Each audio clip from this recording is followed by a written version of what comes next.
하나님은 소아시아의 7교회에 보내는 편지를 통해서 교회의 성도들, 오늘 이 말씀을 받는 우리들의 신앙을 점검하십니다. 에베소 교회에 보내는 편지를 통해 우리의 사랑을 점검하셨고, 서머나 교회에 보내는 편지를 통해서 우리의 충성을 점검하셨습니다. 버가목 교회에 보내는 편지를 통해서 우리의 진실함, 정직에 대해서 점검하셨는데, 그 정직은 특별히 이 말에 조금 더 초점이 맞추어져 있었죠. 오늘 우리가 읽은 본문은 두아디라 교회에 보내는 편지인데요, 이 편지를 통해서 하나님은 우리의 무엇을 점검하시고자 하실까요? 여러분, 지금 본문을 읽으셨으니까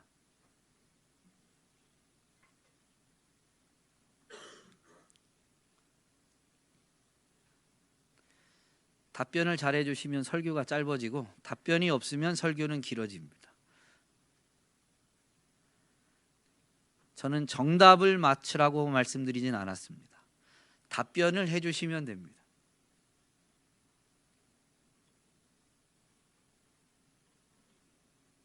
네. 회개하라는 것이 맞죠. 왜냐하면 7교회에 공통적으로 촉구하는 게 회개니까. 네? 음행을 하지 말라. 그거는 뭐에 대한 점검이에요? 음행하지 않는 것, 안 해야 된다. 그런데 우리 안에 음행이 있다라는 거잖아요. 이 교회에 보내는 편지 내용을 보면 그 음행하지 말아야 되는 것이 우리의 삶이어야 되는 거죠. 그건 뭘까요? 삶인데 어떤 삶? 믿음의 삶, 거룩함입니다. 세상은 그렇지만 우리는 그러지 말아야 되는데, 교회는 세상 속에 있다 보니까 세상과 같아질 때가 너무 많은 거예요. 그리고 그거를 대수롭지 않게 가르치는 이들이 있는 거죠. 두아디라라는 도시는 어떤 도시냐면요, 군사적 전략 도시여서 로마 군대가 주둔하고 있던 도시입니다. 그리고 유리한 교역로의 위치에 있어서 상업이 발달했고, 상업이 발달하니까 동시에 이 제조업이 발달했습니다. 그리고 이러한 일들을 하는 사람들이 조합을 만들었는데 그것을 길드라고 합니다. 이 상업 조합인 길드로 유명한 도시가 바로 두아디라입니다. 두아디라 도시는 이 황제 숭배 사상은 그렇게 강조하지 않았어요. 정치적 도시가 아니라 좀 경제적 도시다 보니까 길드에 의해서 모든 도시의 생활, 활동이 이루어졌습니다. 그런데 이 길드라는 조직이, 이 조합이 각자의 수호신을 두고, 그 수호신 결국 우상이죠. 우상 숭배를 합니다. 그러니까 그 모임 자체가 좀 우상 숭배적인 이 요소가 많이 들어가 있어요. 길드는 자신들의 모임을 활성화하고, 그래서 이 도시 안에서 자신들 그를 더욱 부각시키기 위해서 축제들도 길드들이 개최하였는데요, 그 축제 안에는 더더욱 우상 숭배하는 요소가 들어가 있습니다. 우상 숭배한 제물로 잔치하는 거였죠. 이런 축제들이 있는데, 도시가 그러다 보니까 그리스도인들도 결국 이 직업활동, 뭐 자영업이든 오늘날로 말하면, 아니면 어디 취업을 하든 그런 경제활동을 하려면 길드에 들어가지 않으면 매우 어려웠습니다. 근데 길드에 가입하면 길드는 뭘 한다고요? 각자의 수호신을 두고 우상을 숭배하는데, 그걸 거절하면 그 길드에서 계속 소속되기가 어려운 거죠. 그러니 그리스도인들에게는 이것이 어려운 문제였습니다. 특별히 각 길드마다 각자의 수호신이 있는데, 그런 수호신을 두고 우상 숭배하는 두아디라라는 도시 안에서 최고의 신으로 인정된 두아디라 도시 안에서입니다. 최고의 신으로 여겨진 신이 아폴로입니다. 아폴로는 어떤 신이에요? 태양의 신인데 신의 계보에서는 아폴로는 그리스 로마 신화를 읽으신 지 하도 오래돼가지고 최고의 신으로 여겨졌던 제우스의 아들입니다. 이런 두아디라 교회, 두아디라 도시 안에 교회가 있는 거예요. 그래서 두아디라 교회인데요. 그 교회에 이제 예수님이 자기를 먼저 계시하시는데요. 사실 소아시아 7교회에 보내는 편지를 보면 교회마다 문제가 좀 있죠. 그리고 그 문제 해결을 위해서 예수님이 지금 편지하시는 거잖아요. 아니에요? 그런데 편지에 제일 처음에 예수님이 자기를 계시하세요. 처음 세 편지에 대해서는 이 부분을 말씀을 드리진 않았는데요. 이젠 좀 한번 생각해 봐야 돼요. 편지 형식이 그럴 수도 있죠. 보내는 사람이 자기 이야기, 자기가 누구인지를 밝히는 것. 그런데 편지마다 예수님이 누구다라는 것이 공통적이진 않아요. 교회마다 예수님이 자기를 계시하시는데 달라요. 이 좀 이상하게 한번 여기셔야 돼요. 성경을 읽을 때. 왜 예수님은 우리가 공통적으로 알고 있는 것으로 자기를 계시하지 않고 왜 교회마다 어떤 이미지를 통해서 자기 자신을 좀 이렇게 다르게 계시하시는가? 교회가 갖고 있는 어떤 어려움, 문제점 등을 이제 점검하고 그래서 그걸 해결하기 위함인데요. 해결 방법이 나오지만 그 해결 방법을 자세히 보면 예수님이 계시하신 것과 연관이 있어요. 지난주만 생각해 봐도 좌우에 날선검을 가지신 분이 예수님인데 그 좌우의 날선검은 하나님의 말씀이고 하나님의 말씀은 우리의 마음의 생각 그리고 의도를 낱낱이 파헤친다. 그래서 우리가 어떤 말을 할 때 심지어 거짓말을 하는데 그 거짓말 중에 선한 거짓말, 하얀 거짓말이라고 말하는 것조차도 사실은 우리는 그렇게 하면서 다른 사람을 위한 배려라고 명분을 내세울지 모르지만 하나님의 말씀이 낱낱이 파헤치면 그 하얀 거짓말이 엄밀히 보면 남을 위한 배려가 아닐 수도 있다라는 걸 지난주에 분명히 말씀드렸죠. 그래서 좌우의 날선검을 통해서 우리의 진실함, 정말로 내면 깊숙한 곳에서부터 우리는 정직하게 정말로 남을 위해서 행하는 것인지 아니면 나의 편리함을 위해서 어떤 거짓말, 선한 거짓말이라도 말을 하고 있는지 점검하신다라는 부분을 살펴보았죠. 그런 것처럼 예수님의 이 자기 계시는 그 교회가 갖고 있는 문제 해결과 연관이 있습니다. 교회마다 그렇다는 건 무슨 의미일까요? 여러분, 교회가 갖고 있는 문제는 다양하지만 그러나 그 문제 해결 방법은 결국 예수 그리스도다라는 의미입니다. 오늘 본문에서 예수님은 뭐라고 자기를 계시하시냐면 18절 말씀에 보면 우리말 어순에는 예수님의 자기 계시가 그 눈이 불꽃 같고라는 이 예수님에 대한 설명, 특별히 모습에 대한 설명이 먼저 나오지만 헬라어, 그리고 헬라어는 우리말과 어순이 다른데요. 영어는 헬라어와 이 말의 순서가 같아요.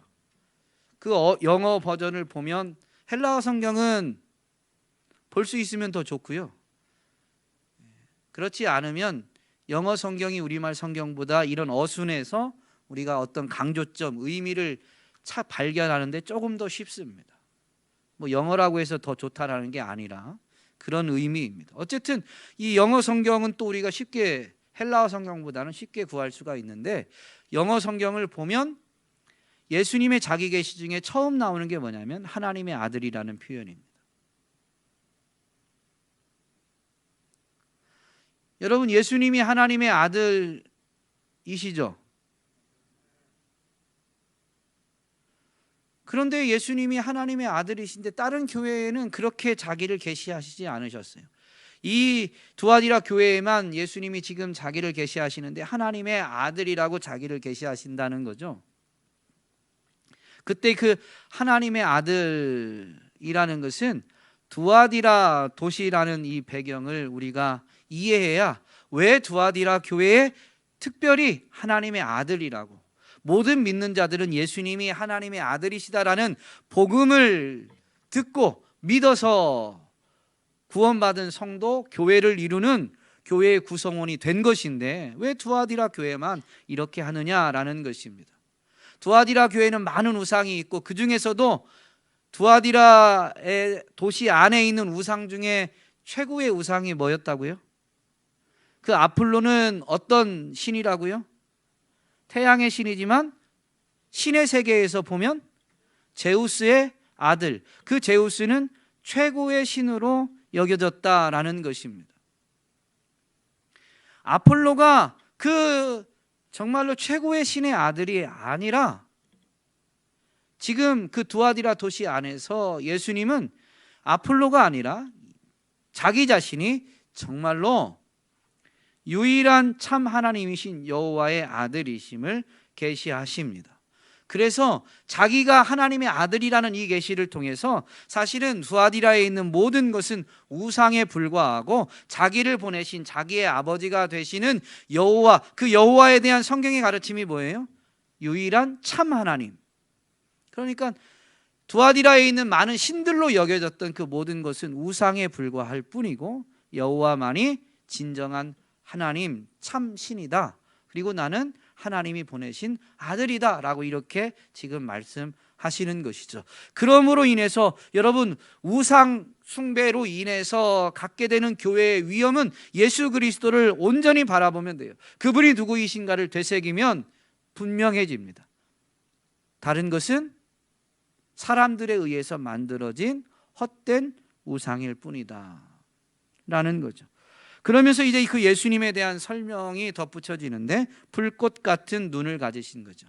그 눈이 불꽃과 같고, 즉 예수님의 관점에서, 예수님 입장에서 보면 불꽃 같은 눈을 가지신 거죠. 그리고 빛난 주석과 같은 발을 가지셨습니다. 불꽃 같은 눈은 무엇을 의미하냐면 모든 것을 꿰뚫어 보시는 시선, 통찰력을 가지셨다라는 것입니다. 모든 것을 꿰뚫어 본다. 사람은 겉모습밖에 못 보지만 하나님은 중심을 살피시죠. 모든 것을 꿰뚫어 보시면 여러분, 그분은 어떤 일을 행하실 수 있냐면 겉모양에 속지 않고 공의로 심판하실 수가 있습니다. 이것을 예레미야 선지자가 분명히 선포하는데요, 하나님의 말씀이 이렇게 선포되어집니다. 나 여호와는 심장을 살피며 폐부를 시험하고 각각 그의 행위와 그의 행실대로 보응한다. 예레미야 17장 10절 말씀이에요. 여러분, 그래서 이 불꽃 같은 눈을 가지셨다라는 것은 첫 번째는 모든 것을 다 꿰뚫어 본다라는 의미이지만 그렇기 때문에 공의로 심판하신다라는 것을 함축하고 있는 것입니다. 그러니 하나님의 아들 예수 그리스도, 불꽃 같은 눈동자를 가지신 그분을 바라보게 되면 교회는 겉모습을 가지고 세상과 타협할 수가 없어요. 중심이 주님만 모셔야 되니까. 그래서 세상과는 다른 방식의 삶을 살아낼 수가 있게 되는 것이죠. 빛난 주석과 같은 발은, 두아디라라는 도시에는 로마 군대가 주둔하고 있었는데 이 로마 군대를 위해서 길드 중에 이 빛난 주석이라는 이름의 길드가 있어요. 그들이 구리와 아연의 합금인 이 주석을 제조해서 그 군대에게 납품한 거예요. 그러므로 빛난 주석과 같은 발이다라는 것은 이 주석으로 갑옷을 만들어서 입고 있는 무장한 군사의 모습을 연상시킵니다. 예수님이 그 강한 군대, 무장한 군사와 같다, 영적으로. 당시의 로마는 세계를 제패하는 무적의 군대죠. 그때 로마의 군대는. 바로 예수님이 영적으로는 그런 신적 군사, 강한 용사다. 그러므로 영적으로 세상에게 결코 패배하지 않고 정말로 주님의 선언 그대로 세상을 이기신 분이시다라는 것을 교회로 하여금 떠올리게 하고 기억하게 하는 자기 계시가 지금 이 말씀입니다. 자신을 계시하신 예수님은 두아디라 교회가 잘하고 있는 것을 먼저 칭찬하시는데 19절에 내가 내 사업과 사랑과 믿음과 섬김과 인내를 안다 라고 했습니다. 사업은 그들이 하는 일, 사역입니다. 근데 그 사역이 이 평행하게 나열된 표현으로 설명되어지는 거예요. 그들의 모든 사역은 사랑과 믿음과 섬김과 인내의 행동이었습니다. 사랑은 하나님을 사랑하고 이웃을 사랑하라는 그 말씀을 실천하는 사랑이죠. 믿음은 무엇입니까? 인간은 믿음 없이 살아가지 못합니다. 인간 사회도 믿음 위에 세워지는 거예요. 그러지 않아요? 이걸 자세히 설명할 시간이 없어요. 근데 믿음 때문에 인간 사회도 존속이 되고 유지가 됩니다. 그러면 지금 교회, 즉 성경에서 말하는 믿음은 인간의 모든 영역에는 믿음이 있는데 그 인간의 영역, 인간이 살아가는 삶의 영역에 존재하는 모든 대상에 대한 어떤 것에 대한 믿음보다 하나님에 대한 믿음이 더 큰 것이 성경이 말하는 믿음이에요. 세상보다 하나님을 더 신뢰하면 여러분 어떻게 할까요? 어떻게 될까요?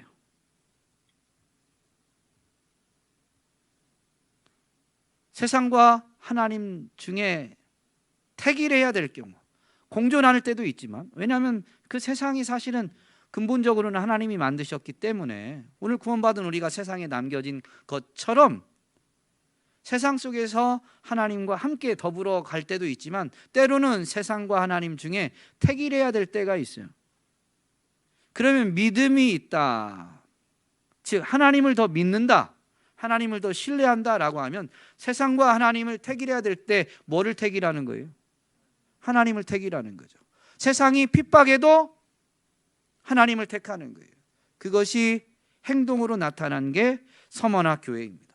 고난으로 핍박을 해도 끝까지 충성한 것. 이 믿음은 외적으로 표현된 행동이 계시록에서는 충성이었습니다. 어쨌든 이 두아디라 교회는 믿음이 있는 충성하는 교회였습니다. 그들은 섬김이 있었습니다. 섬김은 관심과 사랑으로 이웃에게 봉사하고 헌신하는 행동입니다. 그들의 사업이 바로 섬김의 사역들이었던 거죠. 인내는 계시록에서 이 소아시아의 7교회에 보내는 편지에 보면 공통적으로 회개를 촉구하고 그러면서 이런 약속을 주죠. 이기는 자에게는, 그 이기는 자가 갖는 대표적인 특징이 바로 인내입니다. 왜냐하면 소아시아 7교회는 어려움의 시기를 겪었기 때문에 그때 교회가 승리한 비결은 인내에 있는 거죠. 인내라는 것은 환난과 핍박, 위기와 어려움에도 적극적으로 견디는 것이 인내입니다. 그런데 이러한 것들이 처음보다 더 많아졌다라는 거예요. 에베소 교회는 사랑이 없었던 교회가 아닙니다. 사랑이 있었지만 처음 사랑을 잃어버려서 책망을 받았습니다. 서머나 교회는 물론 칭찬받았지만 정말로 그들의 믿음을 끝까지 지켰어요. 그런데 그들을 칭찬해 주시면서도 주님이 뭐라고 권면하냐면 끝까지 충성해라 라고 했습니다. 그런데 지금 두아디라 교회는 어떤 교회냐면 처음 사랑보다 더 사랑이 많아졌어요. 믿음이 있어서 충성하는데 그것이 처음보다 더 굳건해졌어요. 많아졌어요. 다른 섬김도 더 많아졌어요. 어려움, 위기 앞에 인내하는 것도 처음보다도 더 인내하는 그런 교회다라는 거죠. 두아디라 교회는 어떻게 보면 이 앞에 주님께 신앙을 점검하면서 책망을 받았던 다른 교회보다도 더 좋은 교회처럼 보입니다. 이 칭찬만 놓고 보면. 그런데도 불구하고 지금 책망을 받게 되죠. 이것이 무엇을 시사하냐면요, 이 땅에 존재하는 교회 중에 완벽한 교회는 없습니다. 개인적으로 봐도 신앙의 본이 되는 사람도 여러분 완벽하지 않습니다. 그걸 뒤집으면 아무리 믿음이 대단한 사람도, 영성이 깊은 사람도 그 믿음에는 시험이 있고 위기가 있다라는 거죠. 모양이 다를 뿐이에요.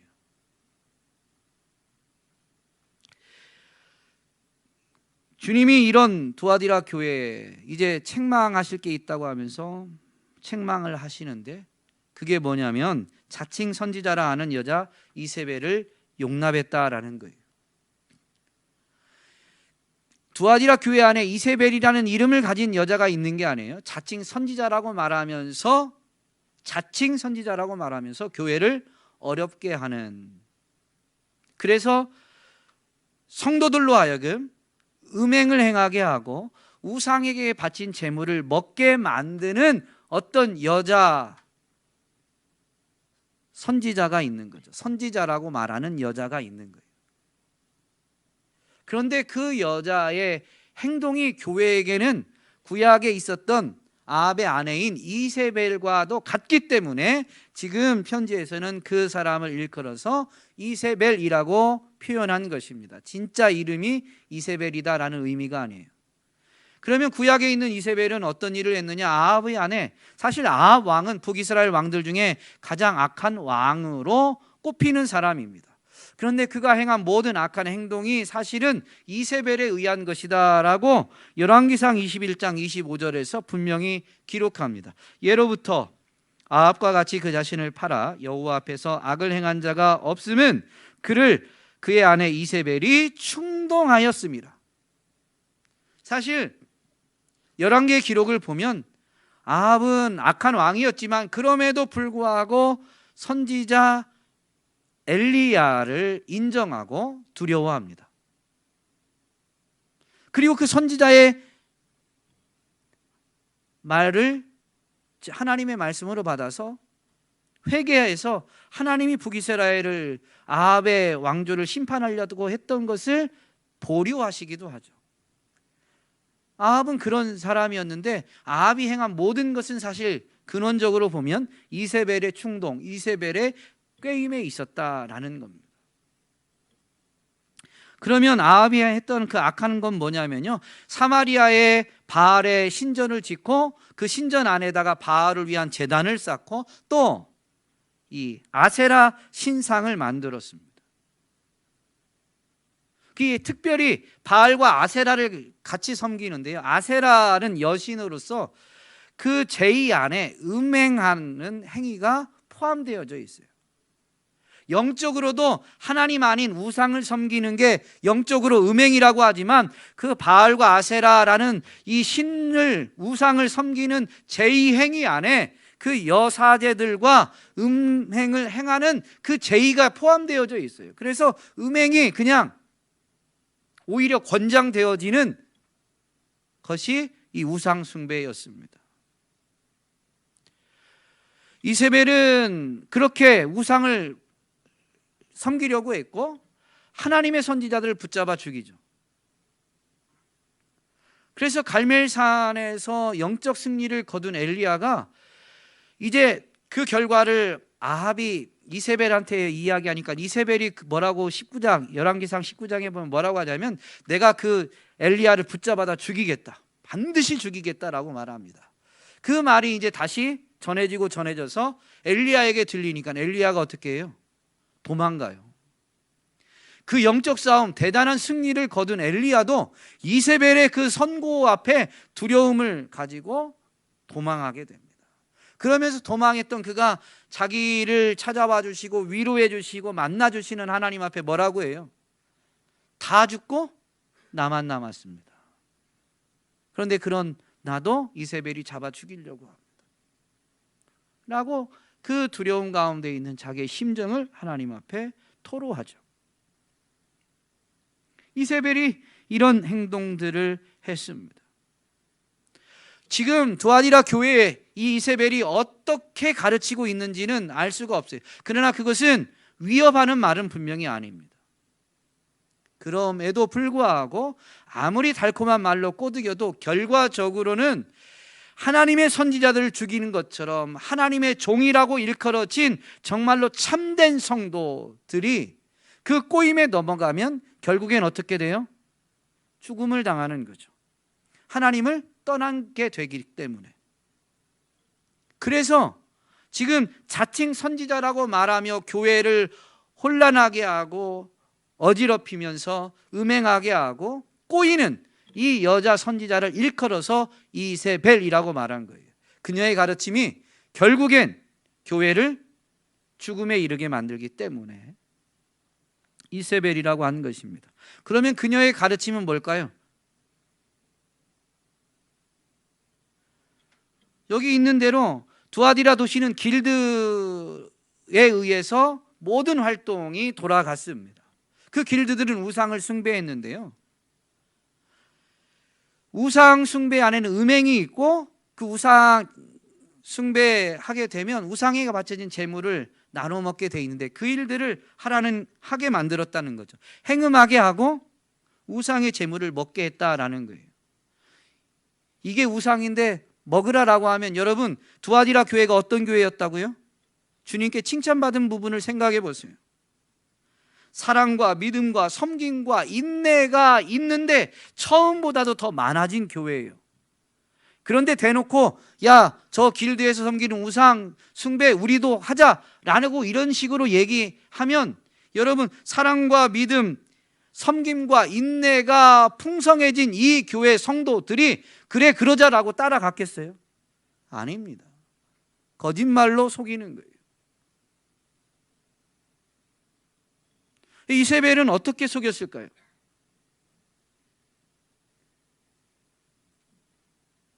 자칭 선지자라고 그랬어요.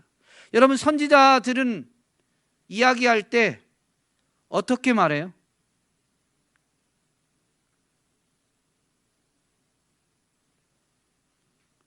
선지서를 읽어보면 공통적으로 나오는 표현이 있어요. 여호와께서 주께서 이렇게 말씀하시니라. 주의 말씀을 전하는 자인데 자기가 그냥 하는 게 아니라 먼저 여호와께서 이렇게 말씀하신다 라고 선포하고 이제 하나님의 말씀을 전합니다. 그러면 이 이세벨은 여호와께서 이렇게 말씀하신다라고 하면서 구약 성경을 인용하거나 아니면 초대교회 사도들의 말을 인용하면서 교회를 꼬드기는 거죠. 지난주에 우리가 거짓에 현혹되기 쉬운 것은 100% 허위일 때 현혹되기 쉽습니까? 아니면 상당 부분은 진리, 사실인데 일부분 조금만큼만 거짓, 허위를 섞은 것에 더 잘 속습니까? 이 두아디라 교회의 사랑과 믿음과 섬김과 인내가 더 풍성해지는 이 교회 성도들이 어떤 말에 현혹되었느냐? 현혹된 자가 있다고 지금 책망하시니까 현혹되었느냐? 하나님의 말씀을 가지고 지금 거짓을 가르치는 그런 말에 속은 거죠. 그렇다면 우상의 재물을 먹게 만들기 위해서 그 우상을 숭배하는 제의, 그 음행하는 자리에 같이 참여하게 만드는 그 거짓말은 도대체 뭘까요? 하나님의 말씀을 기반으로 어느 정도 인용해서 하는 거짓말은 어떤 게 있을까요? 물론 그 기록은 정확히 나와 있지 않죠. 오늘 본문 안에도 나와 있지 않지만 사도 바울이 고린도 교회 우상의 재물로 인해서 갈등을 빚었던 고린도 교회에 편지한 내용을 보면 그런 말씀을 충분히 인용했겠다라는 생각이 듭니다. 고린도전서 8장 4절로 6절 말씀에 보면 그러므로 우상의 재물을 먹는 일에 대하여는 우리가 우상은 세상에 아무것도 아니며 또한 하나님은 한 분밖에 없는 줄 아노라. 비록 하늘에나 땅에나 신이라 불리는 자가 있어 많은 신과 많은 주가 있으나 그러나 우리에게는 한 하나님 곧 아버지가 계시니 만물이 그에게서 났고 우리도 그를 위하여 있고 또한 한 주 예수 그리스도께서 계시니 만물이 그로 말미암고 우리도 그로 말미암아 있느니라. 이 말은 무슨 얘기냐면, 그렇기 때문에 우상에게 바쳐진 제물도 하나님에 대한 분명한 믿음이 있으면 먹어도 된다. 아무 영향을 받지 않는다. 그거 먹었다고 해서 우리가 구원을 잃어버리는 게 아니다라는 가르침이에요. 이게 사실일까요? 거짓일까요? 사실입니다. 이런 사실을 가지고 속이는 거예요. 그러면서 교회를 속이는데요, 사실 초대교회가 가진 많은 이 어려움이 뭐냐면 영지주의의 영향입니다. 영지주의는 헬라 철학의 영향을 받아서 영은 선하고 물질은 악하다라는 이분법으로 성경을 해석한 거예요.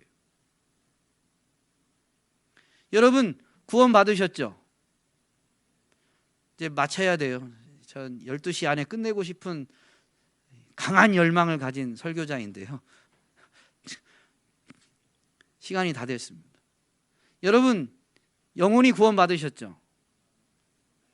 네. 그 영혼이 구원 받았어요. 그 영혼은 이제 구원 받았다라는 것은 예수 그리스도의 대속의 은혜를 우리가 믿음으로 의롭다라고 인정되어진 거예요. 그게 구원이에요. 우리 영혼은 이제 어때요? 의로워진 거예요. 맞아요, 안 맞아요? 맞아요. 그런데 여기다 이제 이 영지주의적 사고를 섞어서 물질은, 즉 우리 자신을 보면 뭐가 물질이에요? 육체가 물질이에요. 근데 이 물질은 뭐라고요? 악하다라는 거죠. 로마서의 기록을 보면 바울이 육체를 일컬어서 내 속에 선한 것이 없다, 하나님을 향해서 내 영의 소원이 있는데 그 소원대로 행하지 못한다, 도리어 내 안에 악이 있더라. 그 악이 어디에 있다고요? 육체 안에 있다. 그래서 이 성경에 있는 일부 성경 구절 말씀이 이 헬라 철학의 영향을 받은 영지주의의 가르침을 어느 정도는 지지하는 것처럼 보입니다. 그럴듯해요. 성경에 있는 성경 구절을 인용하면서 말하니까. 여러분 제가 여러 번 얘기하잖아요. 성경 구절을 인용한다고 다 하나님의 말씀 진리가 아니다라는 것을. 그러니 영혼은 구원받았는데, 여러분 구원받은 여러분 구원은 우리가 잃어버려요, 안 잃어버려요? 하나님이 우리를 포기해요, 안 해요? 안 하시죠. 영은 선한 거고 하나님이 우리를 구원하셨으면 이제 우리의 구원은 흔들리지 않아요. 맞아요, 틀려요? 맞아요. 그런데 여기다가 이제 영지주의의 가르침을 섞는다니까요. 물질은 악하니까 악한 것인데 그 육체로 아무리 죄를 지어도 우리 영혼은 안전해. 오늘날로 말하면 구원파의 가르침과 비슷하죠. 그러니 너 정말로 하나님이 너의 하나님 맞아? 너 정말로 하나님은 유일한 참 하나님이신 것을 믿어? 아멘. 그러면 너 몸이 가서 우상 숭배하는 데 가서 같이 있다고 해서 네가 구원을 잃어버리는 게 아니야. 야, 너 거기 안 가면 사회생활 제대로 할 수 있어? 아니요. 그러니까 가도 괜찮아. 네 영혼은 안전해 라고 말하는 거죠. 여러분 이 이세벨의 가르침, 계시록에서 말하는 이세벨이라고 일컬어지는 이 여자, 자칭 선지자인 이 여자의 가르침은 세상과 교회의 갈등을 해결하는 방법을 제시하는데, 세상과 교회의 차이를 없애서, 어떻게 없애요? 세상을 변화시켜서 없애는 게 아니라 교회가 세상과 같아지는 방식으로 갈등을 없애는 방법을 제시합니다. 그러면서 그렇게 해서 갈등이 없이 연합하고 화합하게 되면 하나님이 복을 주신다라고 하면서 두 가지를 약속하는데, 여러분 뭘 약속할까요?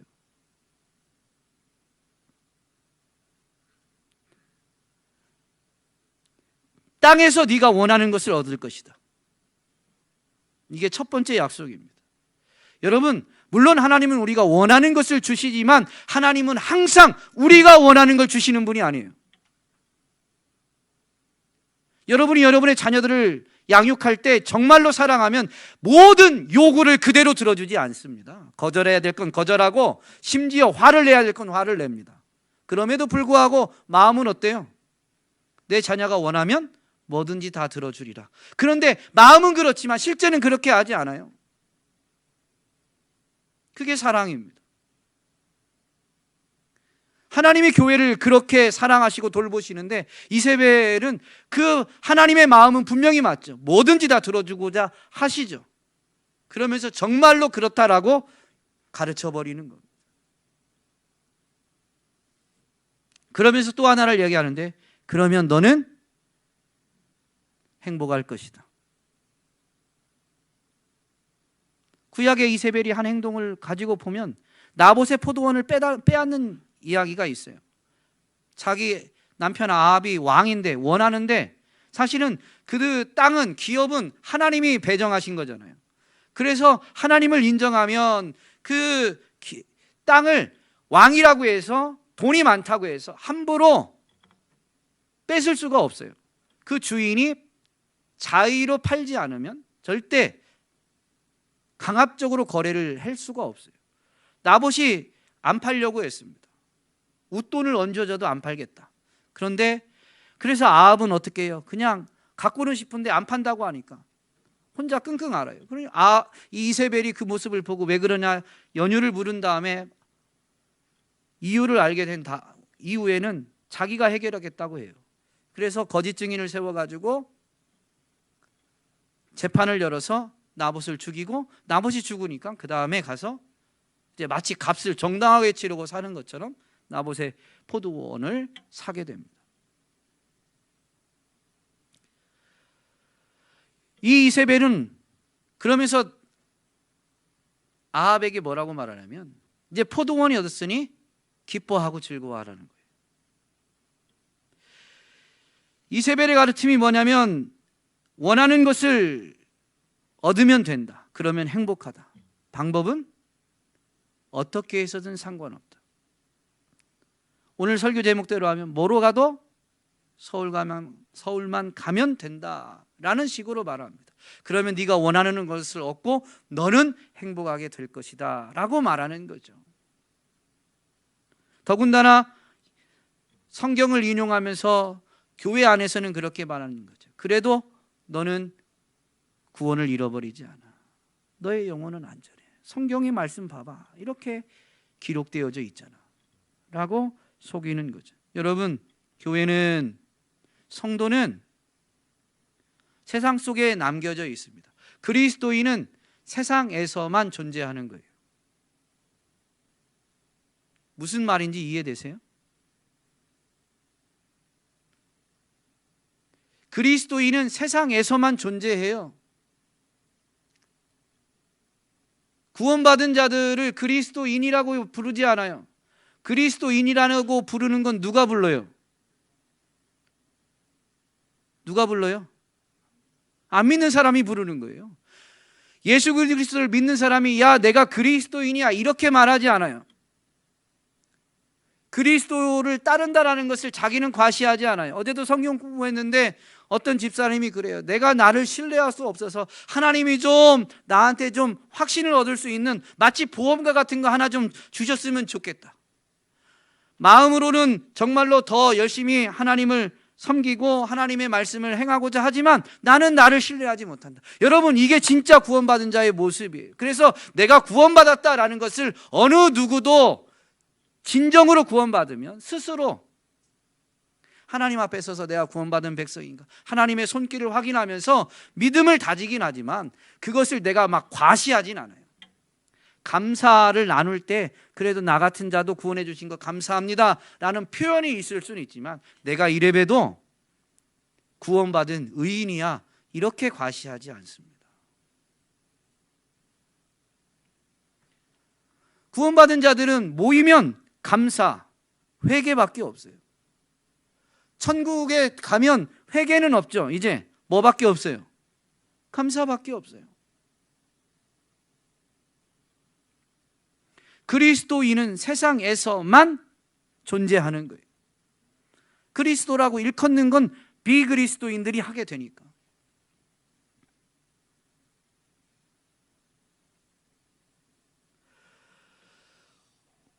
그것은 언제 그게 가능하냐면요, 그리스도인들이 세상과 다른 방식으로 살아갈 때입니다.